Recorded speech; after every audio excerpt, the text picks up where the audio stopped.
KO. The goal of so many heavyweights, of course, is to be called the undisputed heavyweight champion of the world, and certainly a couple of guys tonight are going to hope that they can get to that level. On the line, though, is the WBO version of the heavyweight championship, and it's Michael Moorer and Smokin Bert Cooper. They come into the action tonight. Both of them come in saying that they want to just basically prove to everyone that what they've done so far in the ring is certainly not a fluke. Michael Moorer, Bert Cooper. Michael Moorer comes in as a former light heavyweight champion of the WBO, ready to move up and continue that reign in the heavyweight ranks. And Holyfield wobbles in the corner. The champion in trouble. Cooper bangs away. You've got high drama in Atlanta. Holyfield in serious trouble. Last November, Smokin Bert Cooper was a punch away from snatching the biggest prize in boxing. He was an 11th-hour challenger given 3 days to prepare for the greatest fight in his life. The 25-1 underdog wasn't supposed to have a chance against Evander Holyfield, yet he shocked the world and almost had his impossible dream come true. Everyone remembers him from fighting Evander. Everyone's trying to look at Bert Cooper as the man to get by, and I don't think so. I'm not going to look past this fight because Bert is a tough guy, and he's going to be out there to get me. I'm not playing no more, you know what I'm saying? I'm just not playing. I'm just going for blood. Cooper surged on the scene in 1984. Pummeling victories convinced many he was a threat to Mike Tyson's crown. But great potential was snuffed out by cocaine addiction. I didn't know which way to go. And stuff, manager, he wasn't there, and he didn't care about me, and it's like I was just stuck, I couldn't go nowhere. Cooper crashed to the bottom in his test with George Foreman. He was trashed whatever promise he had left with 3 sleepless nights of wild partying before the nationally televised bout. Cooper lamely quit on the stool. His purse stripped after testing positive for coke. Hurtling into oblivion, one man still believed in him. The only time that Bert ever quit at anything in his life was when those drugs and that bad influence was a part of his life. I said, hold up, Bert. You got to wake up. This ain't you, Coop. This ain't you. Got back on the right track. Right track, I fought my way through. Moorer's climb to heavyweight recognition was also challenged with many roadblocks. Like Cooper, most of them were outside the ring. One assault charge is still pending in his Pennsylvania hometown, and the last few months, poison spread between Moorer and his longtime trainer Emanuel Stewart. They've apparently worked out their differences, but in the ring, they found Mike the Giant White a threat to his KO record. When you come in the ring, you look at this guy, you say, wow, you can't even hardly, if he would just stand there and say, hit me, you'd have to almost get a ladder to climb up just to do that. How are you going to knock him out? And I said, well, this is a big guy, and he's trying to use his weight size advantage over me. And I said, well, I'm just going to have to box. And I think I did damn good. I'm not worried about what other people say about, well, I went 10 rounds, and I went 10 rounds in my last 2 fights. That don't mean anything. The Giant squashed his perfect KO record, the one stat that separated him from the other top contenders. Still undefeated, his last fight against Everett Martin put him to the mat for the first time as a pro. He could have been the best thing that could have happened at this time, because I think it's going to have him pumped up to the point where his immediate fight following that performance would probably be one of his best, and I'm hoping that happens. What stands in the way is a fired-up, rejuvenated Cooper. No one is calling this Philadelphia slugger a quitter anymore. Tonight's shot for the WBO title can give final direction to her soaring up-and-down career. It is the most important fight. Everything else is yesterday, used to be, and once upon a time. And the only thing that matters is Michael Moorer. His toughest challenge is going to be the upcoming fight with Bert Cooper. Not just a challenge as a fight, but I think about life. This will be the fight where he will prove or disprove that he's for real. Bert is mentally prepared and strong and in condition. And when he's that way, no heavyweight, nobody can beat him in the world. Despite Cooper's last 6 aggressive no-quit performances, Moorer is not convinced the recovering challenger has what it takes to be world champion. The Croc superstar plans to use more than his KO power to get by the pit bull brawler. For the main event, the WBO Heavyweight Championship of the World, Michael Moorer against Smokin Bert Cooper. And for the action at ringside, let's go now to Lynn Bert. Thank you, Cambrell Marshall, and I enjoyed listening to what Lou Duva had to say, how he wants Evander Holyfield, and they're going to get Riddick Bowe, and they're going to knock him out. Okay, Riddick Bowe, you heard what Lou had to say. You heard what he said he wants. Well, he's never too old for us wants to hurt him. I know he would love to see that happen, but unfortunately, it shall never take place. What is the scenario? A lot of talk, perhaps, that you and Evander Holyfield, should you both win your next fight, that's the next big fight. Yes, I think that we will hook up in October or November sometime, and I shall emerge as the new heavyweight champion of the world. Okay. What do you make of Maura Cooper coming up here for the WBO championship? Well, as always with heavyweights, I think it depends on who's determined, who's in better shape than the other, and Michael Moore has a big punch, so we'll see how Cooper can take that. So you lean towards Moore? A little bit more, because Cooper weighed in at 225 pounds, up, and that's not good for his height. All right, you're going to be our guest judge for this one, so good luck. My pleasure. I think you scored the Stevens thing the way I did. You had Stevens a little bit ahead, huh? Pretty much. All right, well, but the real judges gave it to Bramble. Okay, thank you, Riddick. I'm joined, of course, by Joe Goosen. Joe, the issue of being in shape. There were a lot of observers who watched Bert Cooper and said, gee, they questioned if he was in tremendous shape or not. Well, it's hard to think with the opportunity and the money that lays ahead of him that he would not be in tip-top shape for this. They said he went away to camp to Florida for 6 weeks, a few different training camps, but he did come in at 4 or 5 pounds heavier than he has in his last 7 or 8 or 9 fights. So that may be a telltale sign. All right, you know, people always love in boxing to look for negatives. Critics will point to Michael Moore. He did not look terrific against Bigfoot Martin. Well, it's hard to look good against guys that are normally can take survivors and take you down the road like Bigfoot did with George Foreman. He's done with almost everyone he's fought. And against Mike White, that was another example of Michael Moore not looking too good. But Mike White is 7 feet tall. It's hard to look good against anybody that awkward and tall. But I think against Bert Cooper tonight, the style of Cooper suits Michael Moore to a T. An inside fight where he can use his short counter punches and tremendously strong uppercuts on the inside with Bert Cooper. It's going to be a tough brawl, and however long it lasts. All right, let's get specific. Let's get right to Goosen's corner. Let's start with Smokin Bert Cooper. All right, great. Well, Bert Cooper, like we said, he's been in training camp, and he had more than a week to prepare for this fight, as in the case with Evander Holyfield. But he's got to get inside on Michael Moore. Michael Moore is 6'2". He's got to avoid those uppercuts, because that is exactly the punches that he took against Evander Holyfield that spelled doom for him. And on the inside, he must answer all the punches back. Don't get caught where the referee can stop the fight because you aren't punching back. And here he comes, the number 2 WBO heavyweight contender. They are fighting for the vacant crown because Roy Mercer yielded his belt to fight Larry Holmes. And Cooper from Philadelphia, now living in Salem, Virginia, he'll have a big following here. You know, he's lost to George Foreman. Of course, as Cambrell Marshall was talking about earlier, there were some drug problems. Lost to our compatriot here, Riddick Bowe. Lost to Mercer, but acquitted himself well against Ray, even though he lost. There's the record, 27-8, 24 knockouts. But of course, against Evander Holyfield, he nearly pulled the biggest upset this side of Buster Douglas. Came close that night in Atlanta, last November the 23rd. But it was finally stopped by Mills Lane in the 7th round, although Cooper thought it was stopped a bit early.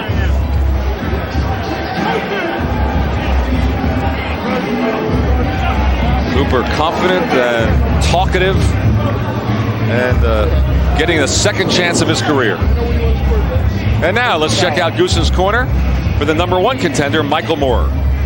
Michael Moore, definitely one of the top 3 or 4 heavyweights in all the sanctioning bodies. He's got to box early, I believe. He's got to use a little bit of his reach and height advantage, try to let Cooper shoot off some steam. Counter the wide shots. Michael Moore is a beautiful, sharp, short puncher. He's got to counter all the wide shots off of Cooper, and then pressure in the late rounds, if it goes that far, and try to knock him out. And the purposeful number 1 WBO heavyweight contender, Michael Moore, head down, making his way through Taj Mahal, Mark Edis Arena towards the ring. 24 years old, born in Brooklyn, raised in Monessen, Pennsylvania. That's where he's facing that assault charge against the policeman. The trial will be held next July, but for now, the business at hand, Michael Moore for the WBO Heavyweight Championship. His spotless 28-0 record, 26 by knockout. And he's the master of the short fights. Of his 28 encounters, 21 have gone 4 rounds or less. He, as you see, the former WBO light heavyweight champ. He defended it successfully 9 times. 6-0 now as a heavyweight. And keep in mind, he's a southpaw. But Bert Cooper fought Joe Hip, another southpaw, in our last TVKO fight where we saw Cooper. Our tail of the tape tonight, Cooper 2 years older, 3.5 inches shorter, 7.5 pounds heavier. A lot of talk about the shape that Cooper's in, and Moore with the 5-inch reach advantage. And let's check out some CompuBox statistics going into this one. All right, this is a 3-fight average for Moore and Cooper, of course. This is punches per round, 52 to 41. And you see the big edge in punches landed and thrown here for Moore with a tremendous connect percentage. If he lands 62% of his punches against Bert Cooper, this could be a short fight.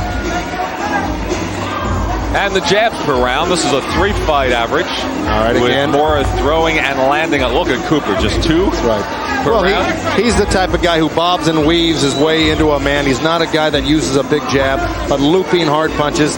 And you can see why. There's more with quite more jabs thrown and landed. And our WBO rules, similar. 10-point must system, no standing 8 count. 3 knockdown rule, yes. Saved by the bell. You can be saved by the bell in the last round, unlike our earlier fights. And only the referee here can stop the fight. So we're ready to go. Let's go up to ring announcer. The trunks are a little high, Bert, so I'll decide what a low blow is. They come to see you fight, not me referee. We understand that? I want your best. Shake hands and come out boxing. Good luck.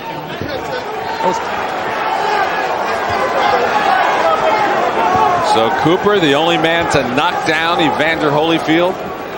Been in those 7 championship rounds against Holyfield before losing. Michael Moore, more experienced. But Moore says he's been sleeping, and drinking his opponent. So he's focused on Bert Cooper.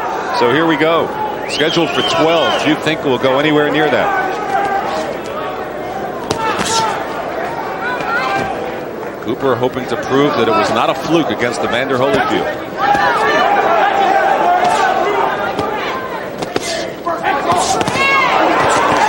Moore landing with the left hand. Cooper has Moore up against the ropes. The body shot, the right hand.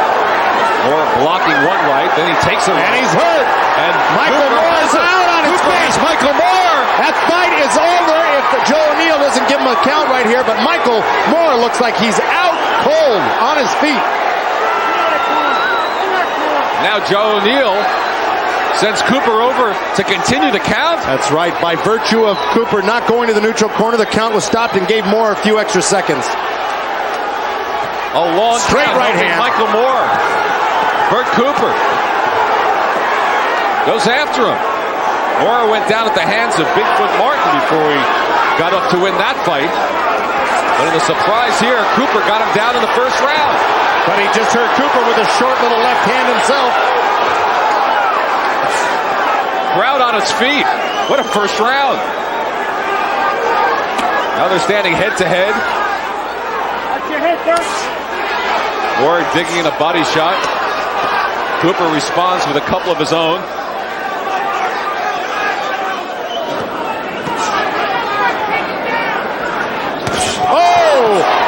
Cooper goes down. Out. He is stretched out. His mouthpiece came flying out. Got caught with a right hook. This is Michael Moore's trademark, fighting back, but Bert Cooper is asking his mouthpiece. That's right. He's asking Joe O'Neill for his mouthpiece, and he doesn't put it back in. Both men down in the first round. And Cooper absorbing more punishment. And more. All over him again. Oh, Cooper. How was he able to stand? Just some vicious body shots by Michael Moore landed, and great hooks to the head. Cooper's about to go again. And still 27 seconds remain. And Cooper trying to fight back. Cooper without the mouthpiece. Trying to survive the round. And now a timeout is called, waiting for a lull in the action for the mouthpiece. I'm surprised Joe O'Neill took that long to put the mouthpiece back in, because when it was out, he was right near the corner. Should have administered the mouthpiece back 30 seconds ago. So Cooper gets a breather. What an eventful first round this has been, with both men knocked down and both nearly out. Final seconds of the round, and Cooper has more hurt again. And that's it for the round, and the crowd on its feet.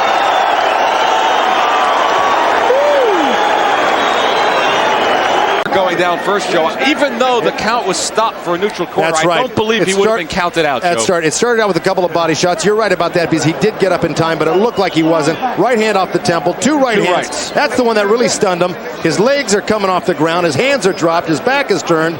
I mean, those are all the telltale signs of a guy that's not going to keep on fighting. And now here comes Cooper going down. This is the reverse. Bingo. Left hand down, right hook over the top. Two of them, as a matter of fact. Mouthpiece comes out. Cooper looks like he's dead. And, of course, gets back up and recoups and makes a great assault at the end of the round. So what a wild first round. I'm glad Riddick Bowe's scoring this one, not me. I think Riddick's glad he's sitting here watching this one. Sure does. Start the second round. Cooper immediately tags Moore. Well, obviously, Cooper, the punches that he got hit with were those two right hooks, and he's continuing to drop his left hand. He's got to keep those up. Body shot from Moore. Left hand. Moore. And Cooper goes back at him. What a heavyweight brawl this is. Heads are close together. Warned by referee Joe O'Neill. Watching heads touching each other. Always dangerous.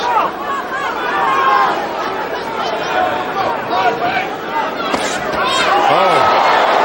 Moore landing the body shot, then the uppercut. And now Cooper fighting out of it.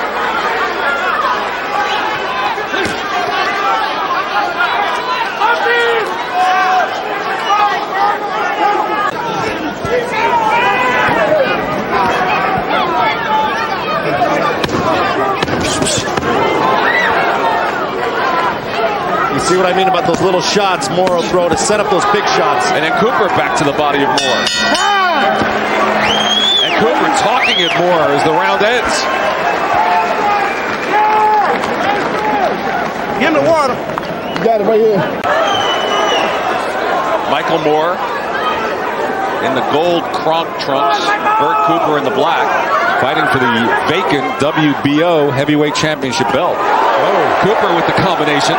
And another combination. And he has Moore down again.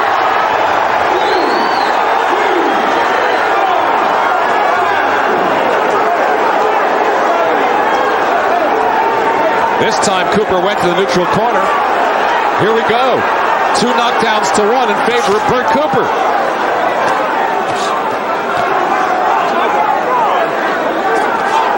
Riddick Bowe, what do you think so far? Well, I think Moore shouldn't be on the ropes. He should try to utilize his left hand a little bit more, or his right hand, and just keep Cooper in the middle of the ring. He's really effective when he's laying on the ropes. Did the number of knockdowns surprise you? Oh, very much so. Moore's a big puncher, but I don't really think he takes a good punch. Now Joe O'Neill warning Bert Cooper to keep the punches up. It's obvious in the last 2 fights that Cooper's been able to knock down his opponents, and that Moore has been knocked down. Moore should be boxing a little bit more at this particular point. Now he knocks out the mouthpiece again for the second time. Cooper's mouthpiece is on the canvas. And this has been a trademark of Moore against Everett Bigfoot Martin. When he got knocked down, came back and fought brilliantly against Alex Stewart. Got stunned in the second round, came back to knock out Alex Stewart. So Michael Moore is not about to quit because he's getting knocked down or hurt. Now a timeout to get the mouthpiece taken care of. But I agree with Riddick Bowe saying that Michael Moore should be off the ropes. It's something we pointed out at the beginning of the fight. And look at the blood from the right eye of Bert Cooper. Of course, Tony Ayala Sr. in Moore's corner is telling him to use the ring more. It's turned into a free-for-all here. Now they slow down. Approximately 35 seconds remaining in the round. A cut opened up to the right of the right eye of Bert Cooper. Moore has been down twice. Cooper once. The uppercut for Moore. Well, the farther apart Cooper's hands get, the more easily Michael Moore is going to slide in those uppercuts, and that's really where he does his most damage on the inside.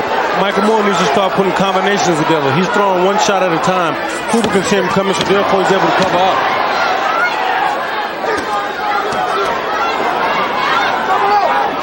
And you're right about Moore. You're right about Moore not being busy because Bert Cooper has got a nasty cut in his right eye. And luckily he's got Eddie Aliano in his corner. If I was Michael Moore, I would take full advantage of that. That would be my mark to hit. I wonder if that was a headbutt or a punch that opened up that cut, because their heads were awfully close together, Joe. All right, here we go with the knockdown. Here's Bert just starting to unload on Michael Moore. And look at the short, straight right hands he's turning over, landing right on the button. And Moore actually just goes down from the barrage of punches. Tries to pull himself up and slips off it. Here we go, another angle. Left hook, right hand. Keeps going back and forth, the same combination. Left, right, till finally he beats him down. If Moore should win this fight, they should take him back to the gym and teach him how to slip. Get under some of them shots. He's standing too straight up. And you're echoing exactly what Emmanuel Stewart told Michael Moore to do before he came out for that round in which he was knocked down. He told him he has to slip and slide a lot more and get off the ropes, and he wasn't doing it. And I think he's waiting just a bit too much for Cooper. That's right. Moore landed some great shots to the body, a left hand over the top, and Cooper snuck in a counter right hand, which buzzed Moore. So this is a real back and forth fight here in this round. Moore's taking a big chance. He's on the inside. He might get a headbutt and bleed, get a cut or something. I just think he should box a little bit more now. Well, like you said, it may be the fact that he can't get off the ropes, that Bert Cooper is so strong early on in these rounds that he just won't let him off the ropes. But it looks like he could spin off if he wanted to and get out into the middle of the ring. Yeah, because it doesn't look like he's applying that much pressure. He's just in front of him. That's right. Is Moore hoping that he can tire Cooper out? And that's why he's employing the strategy as well, try to get up to the later rounds. Looks like it. A couple of right hands from Moore. Final seconds of the fourth round. My time.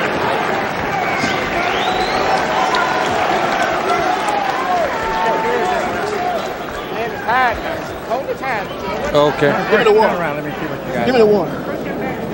Okay, take it away, Eddie. Right there, flutter jab. Get down. Give me water. Okay, stay down. Give me water. Give me water. Stay down. All right, let's take a look at Riddick Bowe's scorecard. Riddick, how have you scored it?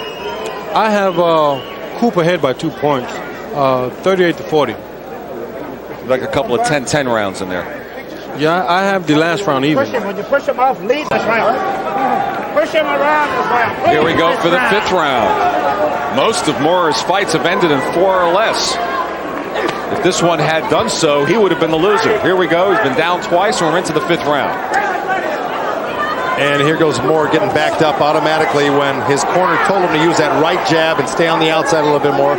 He's not listening to Emmanuel Stewart. The right eye continues to bleed from Bert Cooper. And the heads stay perilously close. It's dangerous. But this is the type of fight I have a feeling Michael Moore likes. He likes the grind on the inside.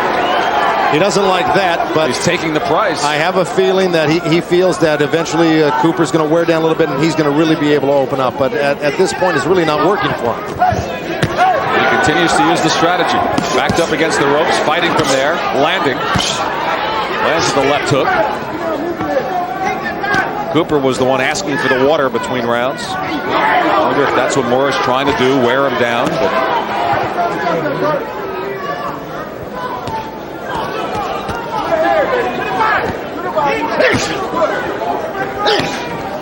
Get him up, Bert. Get him up. Cooper's starting to sound like a tennis player as he hits his shots.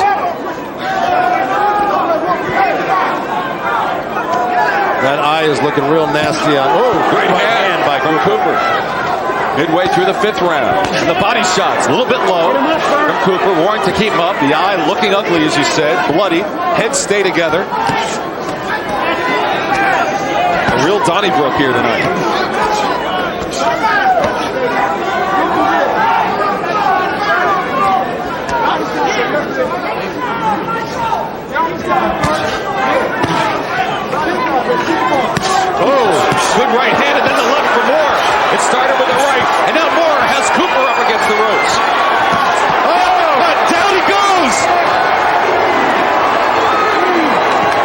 Doesn't look like he's going to get up. He's shaking his head no. 9. Amazing. He got up at 9. Sure. Tell you, It's over. That's it. Michael Moore, the WBO heavyweight champion. In fact, the first southpaw to ever win a heavyweight championship. Exactly right. And it paid off for him. He had a lot of patience sitting in the corner there, and those punches finally caught up to Cooper. He opened them up and came out with some big shots, and that was it. Beautiful right hook. It all started with a right, and then look for an uppercut when we show you the replays.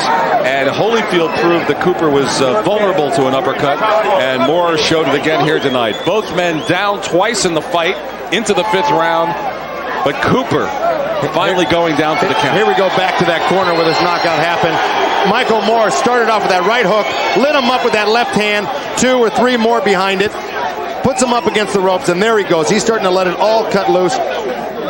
Left hand, right uppercut, and that was it. That last left hand was really insignificant because he was already out on his way down.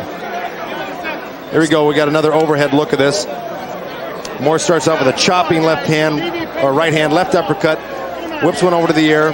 Cooper gets his hand up, sneaks a little short left and a right in there.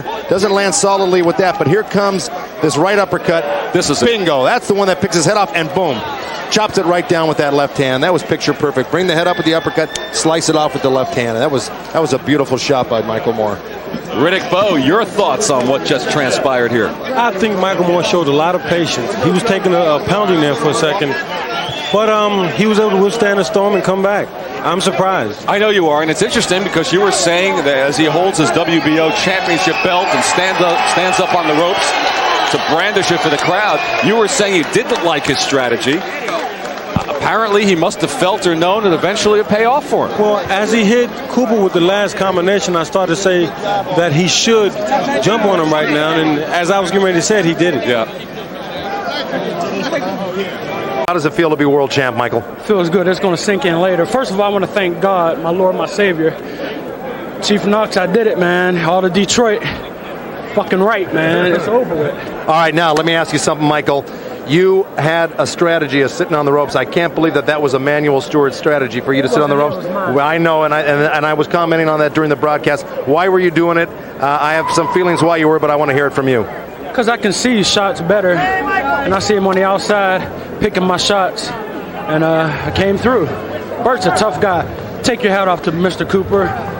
It was a good fight. He had me hurt a couple times, but I came right back. Now, it was your strategy. Did you think your strategy was failing you when you got knocked down in the first round? And I said, did you think your strategy was failing you when you got knocked down and were taking some good shots on the ropes? I couldn't take anything away from Bert. I mean, he come out to try to fight, and I was just the strongest. Thank the Lord, my Savior, boy. He came through. What were you thinking when you got knocked down in that first round? Were you aware of what was going on, or were you on Queer Street for a minute there? Nah, I guess I was hurt a little. But this is boxing. You're going to get hurt. I mean, I went down, sign of a good fighter, come right back up and win the fight. Do you feel all the confidence in the world in yourself now as a heavyweight? Does this prove to you that you beat a man that took Evander Holyfield 7 rounds to knockout, took you 5, and a man that had time to train for you? Do you feel confident in yourself? I feel confidence. I always had confidence in myself because I'm a strong-minded person. Some water, please. And I just went in there and I did it. All right, I'm sure. I like to thank all the police department back in Detroit. That's what this badge was for on my shorts. Chief Knox, I did it, and everyone else. Bert was a tough fucking guy, man. Excellent. All right, very well put. And Goosen back in the ring with the loser, Bert Cooper. I'm here with Bert Cooper. Yes, he came up on the short end of the stick again, but once again, Bert Cooper proved that he belongs with the top-notch heavyweights. Bert, you came a hair short again of becoming the world champion. It happened against Evander Holyfield in Atlanta in 7. Now here with Michael Moore, you had him seemingly down and out. How do you feel after that? Well, I don't feel too bad. I thank the good Lord for giving me the chance again. He's a good fighter. He came game or whatever, but I was ready and stuff. But he was a better man tonight. I can't take no away from him. He's a better man tonight. Now you had him. Now, you have to be a little disappointed that you didn't have him finished in that round. Why couldn't you finish him in that first round? Well, I don't know. backed up. You tried your best and you backed up and you couldn't finish him there. Where do you go from here, Michael? Or Bert, you've tried, your hand at the world title now a couple times. Are you going to continue to in the heavyweight division? Yes, I am. Oh no, there's no way I can get back down to cruiserweight or light heavy. That's dead. But right now, you have to talk to my promoter about the near future. Were you as good a shape as you wanted to be for this fight? I know you went to training camp. Do you feel you were as in good a shape as you could have been for this fight? Yeah, I was. I thought I was gonna come in a little lighter, but I didn't. But I'm not mad. I put up a good fight. He did too. But I'll come back real soon. One last thing. I'm just going to go back to the first round again. Here you had Michael Moore down. You went to the wrong corner. It took a few more seconds for them to send you to the neutral corner. Are you going to reflect back on that and maybe kick yourself in the pants a little bit for going to the wrong corner? I gotta pick up what I didn't left off. Okay. All right, man. Okay. But I'll be game. I'll be game next time. All right. Looking forward to seeing you again, Bert. You're always an exciting person.